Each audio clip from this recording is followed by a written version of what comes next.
என்ன ஃபெப் 25? இது நாளைக்கு டேட் ஆச்சு. நாளைக்கு நியூஸ் பேப்பர் இன்னைக்கு எப்படி வந்தது? அண்ணா நகரில் ஆக்சிடெண்ட்டா? டைம் காலையில் 9:05 போட்டிருக்கு. இன்னும் 10 நிமிஷம் தான் இருக்கு. எப்படியாச்சும் அந்த ஆக்சிடென்ட்டை தடுத்தே ஆகணும். யாரையாச்சும் சேவ் பண்ண முடியும்.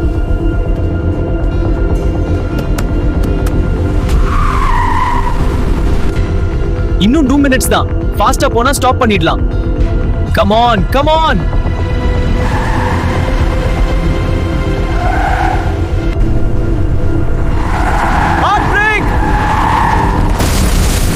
அந்த பேப்பர்ல போட்டிருந்த ப்ளூ கார் அது ஏன் காரா? விதியை மாத்த நினைக்காதீங்க. நாளைக்கு நடக்க போறத நீங்களே தான் எழுதிட்டு இருக்கீங்க.